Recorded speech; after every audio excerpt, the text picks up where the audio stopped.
Abra sua Bíblia, por favor, no Evangelho de Marcos, no capítulo 6. E nós vamos ler a partir do versículo 30 até o versículo 44. Gostaria que você me acompanhasse, até porque é um texto um pouquinho mais longo, maior do que o usual. Algumas semanas atrás, antes mesmo de ter definido algumas palavras que eu pregaria nos domingos anteriores, me veio uma impressão no meu espírito de que nesse primeiro domingo de abril, o dia de ceia, eu deveria trazer uma palavra assim bem pastoral, né? E que diz respeito não apenas à maneira como a sua fé funciona como indivíduo, mas o que cremos e entendemos que como igreja devemos praticar como comunidade. O assunto que eu quero abordar não é uma novidade, né? Acredito que há pessoas o tempo todo chegando que precisam dessa orientação, mas mesmo para aqueles que já conhecem, né? Acredito que nós podemos nos situar em cima de algumas declarações bíblicas. O livro de Hebreus diz: importa que nos apeguemos com mais firmeza às verdades ouvidas. O crente não vive só de novidade, ele volta, né? Nós batemos naquelas mesmas teclas até que isso realmente se torne cada vez mais firme. Eu creio que foi por isso até que Paulo, escrevendo aos Filipenses, dizia: eu não me canso de vos dizer as mesmas coisas, né? Acredito que todo pai já descobriu a importância de ter essa atitude em relação aos filhos. Eu não me canso de dizer as mesmas coisas. Então eu gostaria que a gente pudesse ler junto esse texto e a partir dele aplicar juntos essas verdades. O texto sagrado diz, Marcos capítulo 6, do 30 ao 44 diz: os apóstolos voltaram à presença de Jesus e lhe relataram tudo o que tinham feito e ensinado. E ele lhes disse: venham repousar um pouco à parte num lugar deserto. Isso porque eles não tinham tempo nem para comer, visto serem muitos os que iam e vinham. Então foram de barco para um lugar deserto à parte. Muitos, porém, os viram sair e, reconhecendo-os, correram para lá a pé de todas as cidades e chegaram antes deles. Ao desembarcar, Jesus viu uma grande multidão e compadeceu-se dela, porque eram como ovelhas que não têm pastor. E começou a ensinar-lhes muitas coisas. Como já era bastante tarde, os discípulos se aproximaram de Jesus e disseram: esse lugar é deserto e já é bastante tarde. Mande essas pessoas embora, para que, indo pelos campos ao redor e pelas aldeias, comprem para si o que comer. Jesus, porém, lhes disse: deem vocês mesmos de comer a eles. Mas eles disseram: iremos comprar 200 denários de pão para lhes dar de comer. Jesus lhes disse: quantos pães vocês têm? Tratem de descobrir. Eles foram se informar e responderam: 5 pães e 2 peixes. Então Jesus lhes ordenou que todos se assentassem em grupos sobre a relva verde. Gostaria de chamar a sua atenção para essa frase de Jesus: que todos se assentassem em grupos sobre a relva verde. Eles o fizeram repartindo-se em grupos de 100 e de 50. Jesus, pegando os 5 pães e os 2 peixes, erguendo os olhos para os céus, abençoou. Depois partiu os pães e os deu aos seus discípulos para que os distribuíssem. E também repartiu os 2 peixes entre todos. Todos comeram e se fartaram, e ainda recolheram 12 cestos cheios de pedaços de pão e de peixe. E os que comeram os pães eram 5.000 homens. Meu Deus, pedimos graça e favor para entender, absorver, reter e poder de fato praticar a Tua palavra como o Senhor espera de nós. Clamamos a liderança do Teu Espírito Santo, não apenas iluminando o nosso entendimento, mas ajudando-nos, ó Deus, a conectar os princípios, a soma das afirmações da Tua palavra e, como já clamamos, traduzi-las de forma prática na nossa vida cristã, não apenas no seu aspecto individual, como também coletivo, como corpo, como igreja. Nós oramos em nome de Jesus. Amém.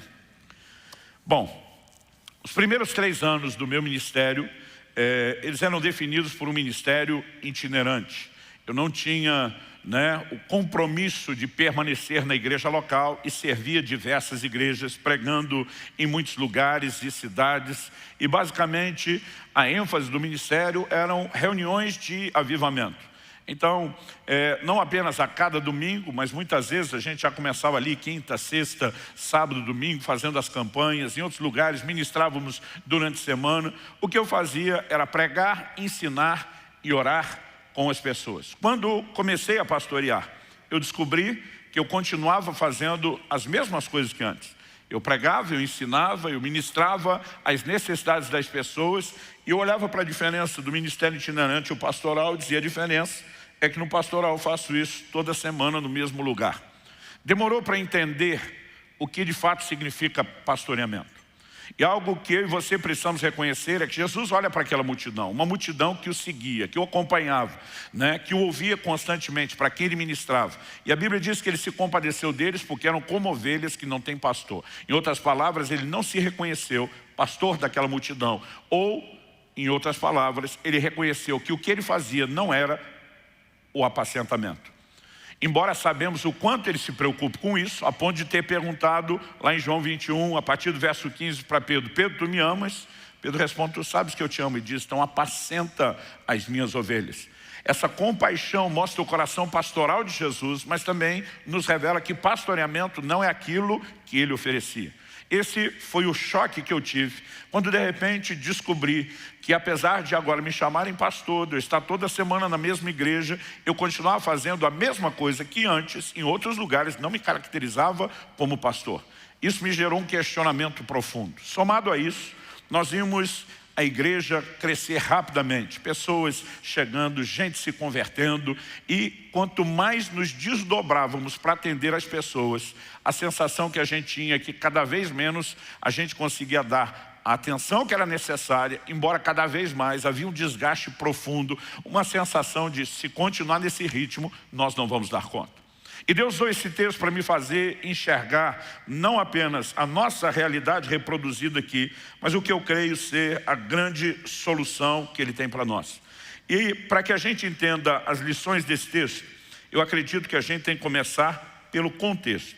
Se você voltar um pouco no início do mesmo capítulo 6 que lemos, mas dessa vez lá nos versículos 7, por exemplo, 7 e 8, a Bíblia diz que Jesus chamou os 12, passou a enviá-los de 2 em 2, dando-lhes autoridade sobre os espíritos imundos.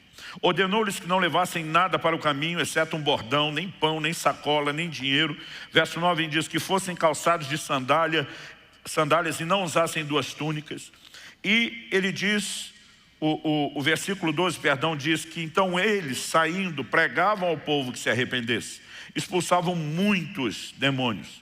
ênfase aqui no muitos, expulsavam muitos demônios, curavam numerosos enfermos, ênfase aqui no numerosos, ungindo-os com óleo. E o verso 30 mostra que agora eles regressam dessa missão e vêm para um momento de prestação de conta. Eles começam a se reportar ao Senhor Jesus, relatando tudo que eles tinham feito, tudo que tinham ensinado. E o volume de trabalho é reconhecidamente intenso, não apenas porque a Bíblia diz que expulsavam muitos demônios, curavam numerosos enfermos, mas o próprio verso 31 diz que eles não tinham tempo nem para comer, porque eram muitos os que iam e vinham. Em outro momento, Jesus se dirige aos discípulos e diz: a seara é grande, né? Os ceifeiros ou os obreiros, os trabalhadores são poucos. E ele mesmo diz: rogai ao Senhor da seara que envie trabalhadores para a seara. Então me parece que esse desenho desde os dias de Jesus não é tão diferente, né? Há muito trabalho, pouca gente se dispondo a fazer. E é diante desse momento específico, dessa necessidade, que ele propõe no verso 31. Venham repousar um pouco à parte num lugar deserto. Jesus basicamente estava dizendo: o ministério pode ter ferramentas sobrenaturais, mas vocês são feitos de uma estrutura natural. E vocês precisam de descanso. Se não houver descanso, como diziam os antigos, né? Ou o parafuso ou a rosca acaba espanando. Vai dar problema. E Jesus propõe: vamos para um retiro. Vamos ter um momento de descanso. Eu me lembro do início do ministério, ainda muito novo, cheio de pique, de gás e de muita fantasia na cabeça, quando nós estávamos num grupo de pastores e começou-se a discutir se a gente tinha que ter uma folga semanal ou mesmo férias. Eu lembro que um falou: o diabo não tira férias. Aí um mais velho falou: é por isso que está estressado do jeito que está. Né? E a gente só riu daquilo, achando que era mera piada, mas levou muito tempo para entender a sabedoria daquele conselho, a necessidade de descanso. Jesus reconhece e tira essa turma para um descanso. Mas quando ele faz isso, o versículo 32, diz que enquanto eles saíram para um lugar deserto, a parte de barco, o verso 33 diz que as pessoas reconheceram, viram aquele grupo, né, saindo de fininho e começaram a correr pela margem. Enquanto eles atravessavam o canto superior lá do Mar da Galileia, o povo vai correndo, espalha a notícia, um vai contando para o outro pela margem. E quando Jesus desembarca, a multidão está lá de novo. Tipo, nós ainda estamos aqui com todas as nossas necessidades. É nesse momento que Jesus tem compaixão deles. Reconheçam como ovelhas que não têm pastor. Ele não está falando apenas desse novo momento onde ele desembarca, mas era a forma como ele olhava para aquela multidão. E agora Jesus está diante de um dilema. Qual o dilema? Se ele preservar o descanso dos seus apóstolos, dos seus discípulos, ele vai ter que sacrificar a necessidade da multidão. Se ele decidir atender a necessidade da multidão, ele vai sacrificar o retiro e o tempo de descanso. Aparentemente, não havia como conciliar as duas coisas. Mas o que há muitos anos Deus me fez entender nesse texto e tem norteado nossa forma de trabalho, é que logo depois de demonstrar a compaixão por serem como ovelhas que não têm pastor, a Bíblia diz que Jesus passou a lhes ensinar muitas coisas. Isso não fala apenas do que ele lhes disse, do que ele lhes comunicou naquele momento. Mas eu creio que, em especial, o que aconteceu e o relato que nós temos é o que eu chamaria de a parte principal do ensino. Romanos 15:4 diz que tudo quanto foi escrito para nosso ensino foi escrito. E de alguma forma, ao olhar para esse texto, eu não vejo apenas o milagre da multiplicação de pães. Eu vejo Deus oferecendo solução para algo. E o que eu e você precisamos ter em mente, né, é que o nosso coração, a nossa forma de pensar tem que se alinhar com a mente de Deus. Deus deseja que o seu reino cresça e se expanda em toda a terra. A Bíblia diz que ele deseja que todos os homens se salvem e cheguem ao pleno conhecimento da verdade. Quando nós começamos a pensar com a mente de Deus, nós não podemos simplesmente olhar para a igreja como um clube e dizer, eu já cheguei, estou dentro, estou desfrutando, não faço questão que mais ninguém entre. Porque a nossa missão é trazer aqueles que ainda não foram ganhos, né, para o Senhor Jesus. E nós precisamos desse tipo de mentalidade. Não podemos, de forma alguma, pensar diferente ou nos acomodar. Não podemos simplesmente dizer, tá bom, porque fomos alcançados, quando muita gente ainda não foi. Isso reflete, mere simplesmente, se pensamos diferente, né, reflete mere simplesmente o nosso egoísmo, a nossa carnalidade e a nossa imaturidade espiritual. Quando meu filho Israel tinha em torno de 5 para 6 anos, Alice é 3 anos mais nova do que ele, então eu lembro que nós estávamos numa conversa lá em casa e eles acabaram de alguma forma se envolvendo nela. Kelly e eu, depois temos os 2 filhos, começamos a cogitar a possibilidade de adotarmos mais uma criança. Enquanto estávamos naquela conversa, eu me lembro de um dia o Israel ter se manifestado. Ele até hoje não gosta muito que a gente fala disso, porque diz que sente vergonha. Eu digo, filho, você é uma criança, né? E você não tem que se cobrar pelo comportamento de uma criança. Mas ele em algum momento olhou para a gente e disse, mais um? Para dividir o tempo e a atenção de vocês? De jeito nenhum. Tipo assim, ele dizendo, da minha parte eu voto contra, né? Porque o voto era totalmente interesseiro, né? Eu não quero dividir vocês com ninguém. E muitas vezes nós temos, apesar de adultos cronologicamente, nós temos essa mesma imaturidade, esse mesmo ato de egoísmo infantil quando se trata do assunto da nossa fé. Quando nossa igreja ainda estava no começo e reuníamos no prédio da Água Verde, eu lembro assim, logo, estou falando do início mesmo, do primeiro ano, eu lembro de uma senhora que chegou e ela falou, pastor, deixa eu dizer uma coisa, eu vim de outra igreja para cá, porque a igreja que eu estava era muito grande, eu não gosto desse negócio não. Eu vim para cá porque vocês são pequenos. Eu falei, mas nós não vamos permanecer pequenos. Ela, Deus o livre, pastor. Deus livre a gente desse negócio. E eu olhava para aquilo, eu sou meio gaiato, brincalhão, mas eu comecei a achar o tom da conversa, falei, isso não é brincadeira. Ela falou, pastor, esse negócio de igreja grande não dá não. Nós temos que ser assim, ó, tipo uma família, nada muito exagerado. Ela falou, na real, se dependesse de mim, a gente podia assim, cada um que se converte, nós já damos um tiro na cabeça, mandamos para o céu, vai logo para a glória, mas não fica enchendo aqui para, sabe, incomodar. Eu estou olhando e pensando, a brincadeira já está sem graça demais. Mas para meu susto, eu percebi que ela não estava brincando. Ela mesmo para e diz assim, mas o problema é quem ia ficar matando, né? Porque esse não ia entrar depois. Eu estou pensando, isso não está acontecendo, não está acontecendo na minha frente, não está acontecendo comigo. Bom, para resumir a história, sem querer tocar terror em nenhum de vocês, né? Ela foi a primeira ovelha da igreja que eu enterrei. Foi a primeira que foi embora. Então pense bem, antes de decidir atrapalhar os planos de Deus para a expansão do reino aqui na terra. Nós precisamos, não que eu esteja tocando terror, e nem que eu matei. Isso foi entre ela e o Criador. Mas a situação de fato aconteceu, a gente está tentando rir em cima disso, mas algo que eu e você precisamos entender é que nós precisamos de uma mentalidade de crescimento. Ela é bíblica. Mas para que o crescimento seja possível e não só aconteça, mas aconteça de forma sadia, nós precisamos entender os trilhos, os princípios e os mecanismos do reino de Deus. O tema da minha mensagem hoje é assentando-se em grupos. Quando Jesus, antes da multiplicação de pães, decide sentar toda essa multidão, ele está fazer com que eles se assentem em grupos, ele está nos ensinando uma verdade importante. Uma verdade que é apresentada em outros lugares da Bíblia. Se você quiser ler com calma depois, Êxodo capítulo 18, a Bíblia diz que quando Moisés sai do Egito com a nação de Israel rumo à terra prometida, só dos homens de 20 anos de idade para cima, alistados no exército, eram mais de 600 mil homens. Acredita-se que, se você pensar em termos de família, nós teríamos no mínimo 3 milhões de pessoas, ou seja, nós estamos falando de pelo menos uma Curitiba e meia. Agora, era gente demais. E o capítulo 18 diz que Jetro, sogro de Moisés, quando vem visitá-lo, percebe que desde a manhã até a tarde, ou seja, o dia inteiro, de sol a sol, Moisés ficava atendendo o povo.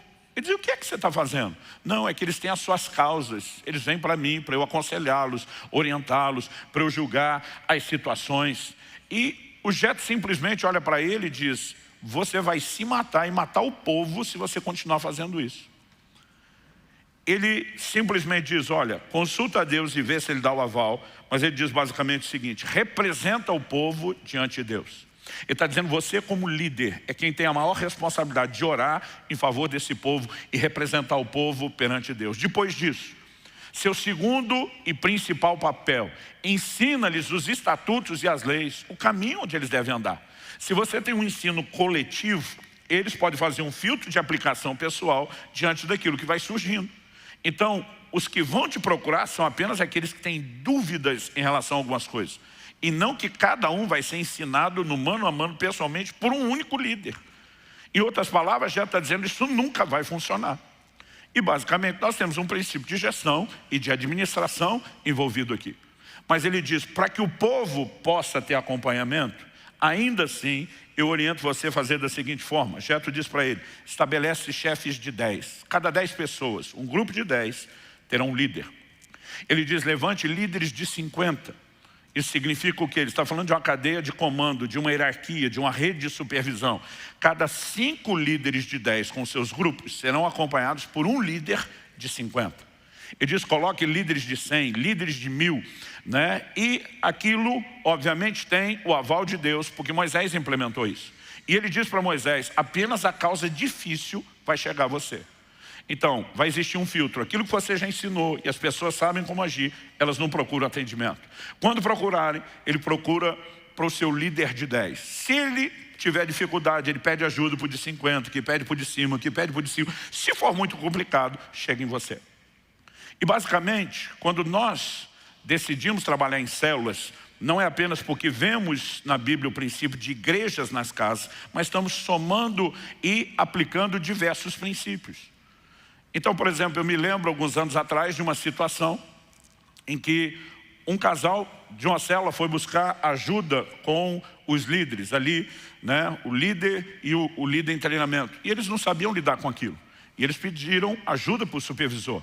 O supervisor falou: olha, não sei o que responder e como aconselhar diante disso, mas vou pedir ajuda para o nosso supervisor, que pediu ajuda para o pastor daquela rede, que chegou para mim e disse: eu preciso que você também me ajude a ajudá-los. Resumindo, nós botamos 7 casais dentro de uma sala. Falei: vou responder eles e todo mundo, que qualquer outra próxima situação que surgir. E trabalhamos toda aquela questão juntos. né? Por que eu estou falando isso? A única forma de pensarmos um desenho de igreja onde as pessoas conseguem ser atendidas e ao mesmo tempo a gente não leve os obreiros ao limite da exaustão é entender essa inteligência de gestão bíblica. Quando a Bíblia diz que Jesus não apenas os fez sentar em grupos, mas os fez sentar em grupos sobre a relva verde, isso para mim fala muito, né? O Salmo 23, que é uma das grandes referências de pastoreamento, para a gente olhar Deus como o modelo do pastoreamento que exercemos, diz: o Senhor é o meu pastor, nada me faltará. Conduz-me aos pastos verdejantes. Relva verde aqui, né, está associado a essa ideia de cuidado e da alimentação. Aliás, a discussão por trás da multiplicação de pães acontece porque Jesus é abordado pelos discípulos e diz: está ficando tarde, daqui a pouco vai escurecer, essa turma precisa de tempo, porque não tem comida para todo mundo num lugar só. Alguns têm que ir pelas vilas, pelas aldeias, alguns vão ter que andar mais, atrás de ter onde comprar. E Jesus vira para eles e diz: dai-lhes voz de comer. Em outras palavras, ele está dizendo: assumam a responsabilidade. A multidão não tem que ser dispersada, eles não têm que garantir alimentação por conta própria, vocês precisam assumir a responsabilidade. É possível alimentar a multidão. E obviamente nós temos Jesus operando o milagre, mas se não houvesse essa gestão, o milagre ainda assim se transformaria numa confusão. Eu imagino Jesus multiplicando pães. A Bíblia diz, eram 5.000 homens, outro evangelho diz, fora mulheres e crianças. Então, nós não sabemos exponencialmente o tamanho da conta, mas eu imagino aquela multidão rodeando Jesus para pegar comida. As primeiras camadas, os primeiros círculos que estão conseguindo chegar perto, eles iam pegar e comer pão, como diziam os antigos, até o umbigo virar para fora. Iam se fartar, mas os de longe não iam comer da mesma forma. Só que, assentando-se em grupo, a Bíblia diz, todos comeram. E todos se fartaram. Todo mundo comeu tudo que precisava comer. Quando você pensa num modelo de pastoreamento, onde as pessoas tentam chegar numa única pessoa e tudo é centralizado, nós temos a mesma dificuldade. Quem consegue furar o bloqueio, quem consegue por alguma forma se aproximar, recebe mais, os que estão distantes não. E nós precisamos entender um princípio bíblico. Isso que Jetro orientou Moisés, nós vemos a réplica disso no Novo Testamento, em Atos, no capítulo 6. A Bíblia diz, já no versículo 1 de Atos capítulo 6, que por se multiplicar o número dos discípulos, né, ou seja, era justamente pelo crescimento da igreja. E onde existe crescimento, gente, nós vamos ter problema, ou desafios e necessidades de ajustes. Quando a família cresce, né, nós precisamos de ajuste, muda tudo. A chegada de cada novo filho, de cada nova criança, muda, exige adequações. Mas essas adequações são importantes, elas permitem que a gente siga como família, não só crescendo, mas sem que necessariamente a gente precise viver nenhum grande problema. Quando a família começa a aumentar, e nas sábias palavras do meu filho, chega mais alguém para dividir o tempo e a atenção, isso pode gerar desconforto. E o verso 1 de Atos 6, diz que por se multiplicar o número dos discípulos, algumas viúvas começaram a ser esquecidas na distribuição diária. Era a distribuição de alimento. Era muita gente. Os apóstolos não estão dando conta de atender todo mundo. Tem gente ficando para trás. E a Bíblia não diz que só as viúvas dos helenistas é que foram esquecidas, mas a murmuração nasce ali naquele grupo. Por quê? No meio dos hebreus, dos israelitas, se orgulhavam muito de ser linhagem de Abraão, né? Isso era sempre claramente comunicado. A expressão helenista fala dos de cultura grega. Imagina a turma dizendo, se fôssemos tão hebreus quanto eles, não estávamos sendo esquecidos. E basta aquele veneno da murmuração começar, né, para que haja divisão na igreja. Os apóstolos percebendo o que está acontecendo, não apenas que as pessoas estão descontentes, mas percebendo que eles não estão conseguindo fazer o que deveriam. A Bíblia diz que eles reúnem a multidão. Versículo 2 diz, então os 12 convocaram a comunidade dos discípulos e disseram, não é correto que nós abandonemos a palavra de Deus para servir as mesas. Por isso, irmãos, escolhem entre vocês 7 homens de boa reputação, cheios do espírito e de sabedoria, para os encarregarmos desse serviço. Quanto a nós nos consagraremos à oração e ao ministério da palavra. Qual foi as duas principais funções que Jetro atribuiu a Moisés? representa o povo diante de Deus, oração. Ensina-lhes os estatutos nos quais devem andar. Os apóstolos dizem, nós vamos perseverar no ministério da palavra e na oração. Quem está entendendo, diga amém. Outro dia eu vi uma pessoa, foi logo no início da igreja, ela me viu rabiscando algo no final de uma canção que era uma das últimas canções. E depois eu subi, preguei, né? E no final ele falou, pastor, desculpa fazer a pergunta. Eu vi o senhor puxar uma folha de papel, anotar um monte de coisa. Não vai me dizer que o senhor preparou o sermão na última música. Eu falei, olha, eu tinha vindo com uma mensagem pronta e o Espírito Santo me disse que eu estava correto em dar atenção àquele assunto que a igreja precisa, mas que hoje não era o dia. Então naquela hora ele me deu uma direção e eu simplesmente fiz a resenha. Ele falou, pastor, o senhor preparou um sermão em menos de 2 minutos. Eu falei, não, criatura, em menos de 2 minutos eu preparei o esboço. Esse sermão levou uma vida inteira. É muito tempo com Deus, é uma vida de oração, uma vida estudando a palavra, uma vida de experiência. A organização disso na forma de notas, 2 minutos. Falei, mais respeito com as minhas mensagens. Porque se fosse assim tão simples, né? Se toda hora nós vamos falar algo, a gente só precisa de 2 minutos, qual a necessidade de você se dedicar à palavra para ter o que comunicar?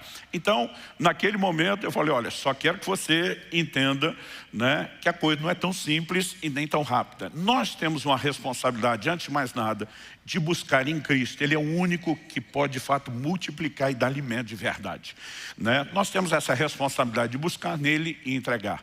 Mas o povo precisa mais do que apenas ter alguém que ore por eles, o que Jesus fazia. Precisa ter mais do que alguém que reparta a palavra, porque isso Jesus também fazia. E ainda assim, olha para eles e diz, são como ovelhas que não têm pastor. Pastoreamento é necessário, mas muitas vezes, talvez aqueles de vocês se converteram há menos tempo, pegaram uma época da igreja onde a mentalidade já é diferente.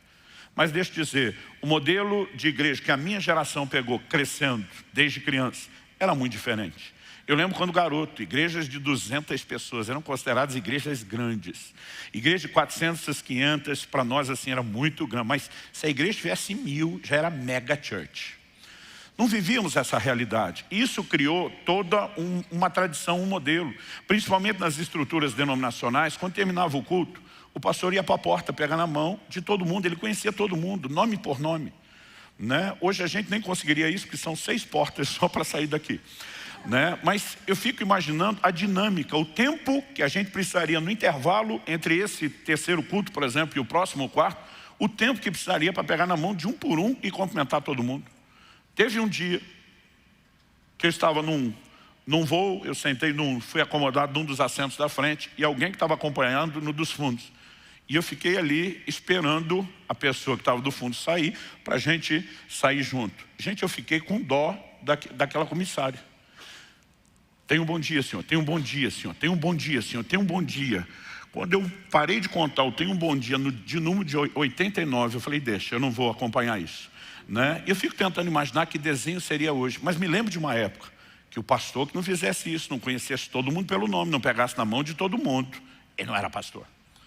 Isso nos coloca onde? Quando minha esposa Kelly fez o curso dela na faculdade de pedagogia, eu brinco que eu fiz pelo menos metade do curso junto, porque ela me contava as aulas, trabalho, tinha coisa que me fazia ler junto, livro, né? Eu lembro de um artigo que eu vi ela assim, rindo daquilo. Eu falei, o que foi? Ela falou, muito boa essa crítica. Era uma crônica, um artigo, né? E resumindo a história era mais ou menos assim. Uma pessoa tinha sido congelada séculos antes e descongelada na modernidade.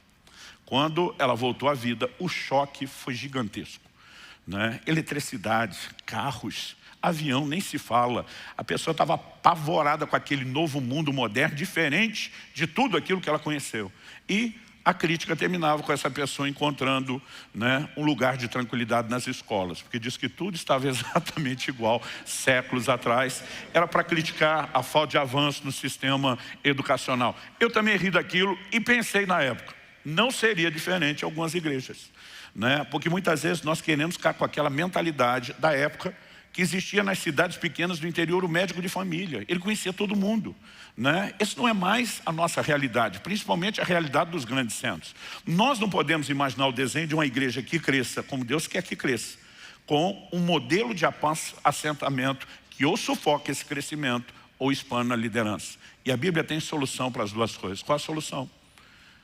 delegue-se o ministério, terceirize-se o ministério. Então eles começam a entender, isso aqui é importante, mas pode ser feito por outro. Essa outra área é importante, mas pessoas podem ser levantadas, um exército será mobilizado. A visão que nós precisamos ter como igreja é que na igreja não existe um pequeno grupo de líderes que serve e o resto da multidão que é servida. Essa não é a visão bíblica. Paulo em 1 Coríntios 12 diz que coletivamente nós somos o corpo, mas individualmente nós somos os membros. E como membros, cada um de nós tem uma função e um papel na edificação de outros. Todo mundo tem responsabilidade de cooperar com alguma coisa para o resto do corpo. A menos que você acredite que é um apêndice no corpo de Cristo, que se for tirado não faz falta, uma verruga que nem de enfeite dá para dizer que serve. Mas talvez você diga, pastor, eu não sou olho, mas sou boca. Eu não sou mão, mas sou pé. Cada um de nós tem uma função. E nós precisamos entender qual é a missão dos ministros que Deus levanta para guiar o rebanho. Eles não são, na definição do bom paranaense, gente que faz. Eles são gente que faz os outros fazerem. Efésios capítulo 4, verso 11, diz que Jesus subindo ao alto, levou cativo o cativeiro e deu dons aos homens. Outra possibilidade de tradução seria, ele deu homens como dons, como dádivas à igreja. A Bíblia diz, ele deu uns para apóstolos, outros para profetas, evangelistas, pastores e mestres. E o propósito dos 5 dons ministeriais, qual é? A Bíblia diz, para a capacitação dos santos, do povo. Para que eles têm que ser capacitados? Para a obra do ministério. Logo, quem faz a obra do ministério? Todo mundo. O propósito não é que os líderes façam tudo, mas que eles organizem todos aqueles que vão se mobilizar em prol de todo mundo. Quem está entendendo, diga amém. E se nós não tivermos a visão e o entendimento correto, nós não vamos conseguir crescer, ou crescendo não vamos conseguir ter cuidado. Um dia desse, uma pessoa me abordou no final do culto e falou, pastor, eu preciso de 20 minutos seu para um aconselhamento. Eu falei, não vai rolar. A pessoa me olhou, como é que é? Eu falei, sem chance, eu estou no intervalo de culto, eu não tenho 20 minutos para você. Aqui é só um sorriso, é um abraço, uma foto, ou escrever no livro que essa turma que está na fila esperando. Mas posso marcar um horário com você durante a semana? Eu falei, também não. Eu falei, por que não? Eu falei, porque eu também não atendo durante a semana.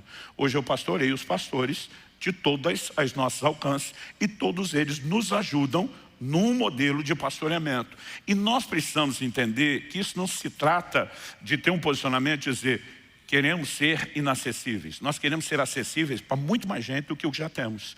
E a única maneira de vivermos isso é voltando ao desenho bíblico. Quem está entendendo aí, diga amém.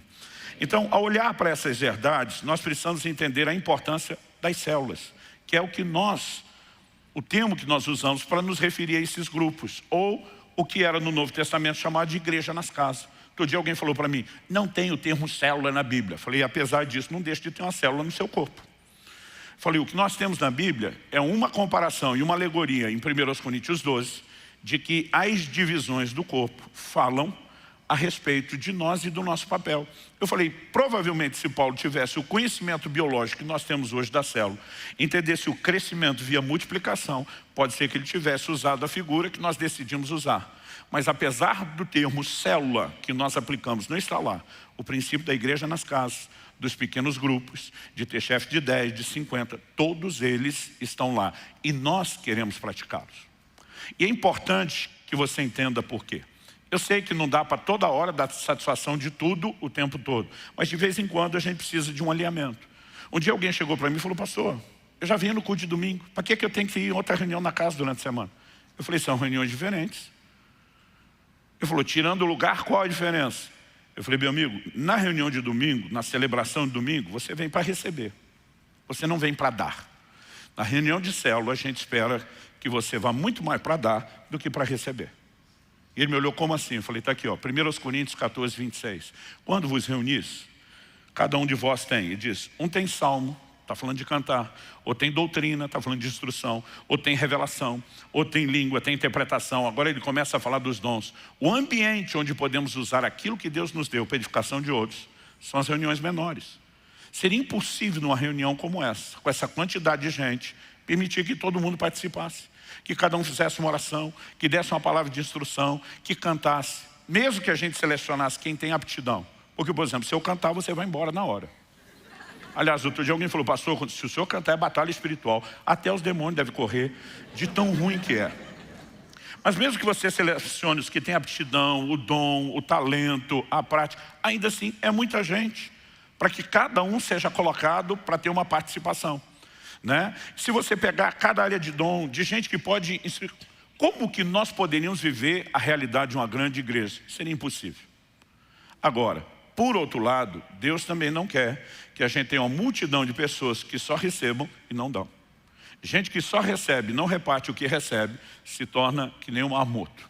Ele é estéril porque só recebe água e não tem, né, vazão nenhuma. Então, quando a água evapora e os sais ficam, aquele estado de esterilidade permanece. Deus quer que todos nós possamos tanto receber como dar. Quem está entendendo? O propósito da reunião é outro. Lá, a mentalidade das igrejas, das famílias menores de hoje em dia, nos roubou um outro pensamento. Antigamente, as famílias de muitos filhos, os filhos mais velhos, tinham que ajudar os pais a cuidar dos filhos mais novos. Hoje, no modelo de famílias pequenas, a gente já não pensa assim. Mas quando pensamos na igreja e no crescimento da igreja, nós precisamos entender que os irmãos devem ajudar o pastor principal, né? A Bíblia chama Jesus de o supremo pastor. Significa que em qualquer medida de pastoreamento, mesmo que alguém não tenha o chamado para ser um dos pastores da igreja, no sentido de governo, ele pode ajudar numa certa medida de cuidado, liderando uma célula, ou dentro da célula, ajudando a cuidar e discipular de alguém, né? E quando fazemos isso, nós estamos cooperando com o nosso supremo pastor. Se tivermos a visão e o entendimento correto, o coração muda. Eu lembro de um dia que um irmão falou para mim: pastor, eu falar para o senhor, eu não gosto lá da minha célula não. Eu falei: por que não? Eu falei: me parecia que você tinha um bom relacionamento com as pessoas. Mas meu líder é muito fraquinho. Conhecimento bíblico, pequenininho.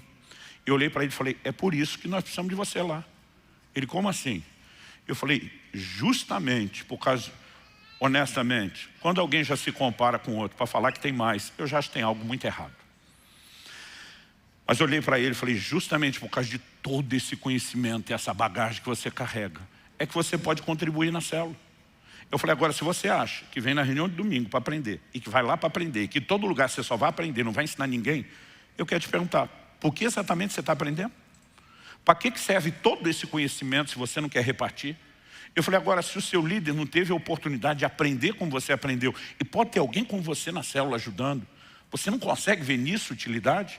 Eu prefiro muito mais você debaixo da liderança de alguém que precisa do que você tem, do que de alguém que não precisa. Ele: pois é, acho que eu vou dar mais uma chance. Eu quero encorajar você a acreditar que nós estamos nos movendo dentro de um princípio onde todo mundo pode se alimentar. Por que Jesus não se reconheceu pastor da multidão? Porque ele é pastor de 12, gente. Sabe, é diferente apenas pregar publicamente para toda aquela multidão e o que ele dava para os 12. Quando eles discutiam entre si, já corrigia e chamava atenção. Como é que nós criamos os filhos? Algum de vocês tinha um manual? Segunda-feira dessa próxima semana, vamos ensiná-los a respeito de integridade, né, e honestidade. Não, na hora que pegou o troco a mais, a gente diz: volta a devolver. Isso não é seu. Não é assim que funciona. Em todas as circunstâncias que vão surgindo, a gente vai aproveitando. Os filhos brigaram, é a hora que a gente ensina sobre a forma de lidar com aquilo. Então, o convívio é que determina uma medida mais eficaz de discipulado e de pastoreamento.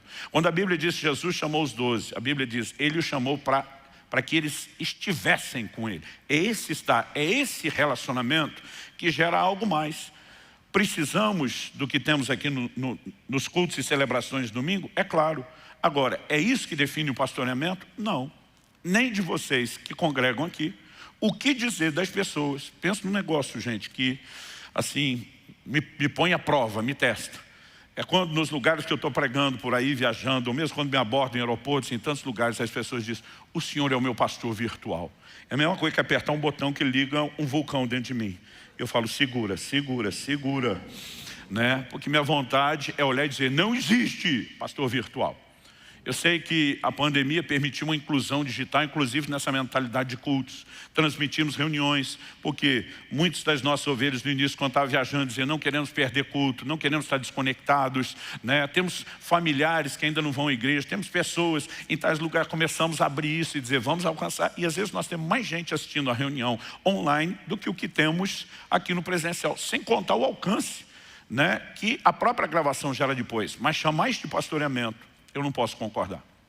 Porque se Jesus, que dava a mesma coisa, o mesmo ensino, podia até tocar as pessoas ministrando, não se reconhecia pastor pelo que estava fazendo, eu vou dizer que eu sou um pastor virtual de alguém. É lógico que as pessoas podem dizer, você me ajuda, você me ensina, mas isso não é, nunca foi e nunca será pastoreamento.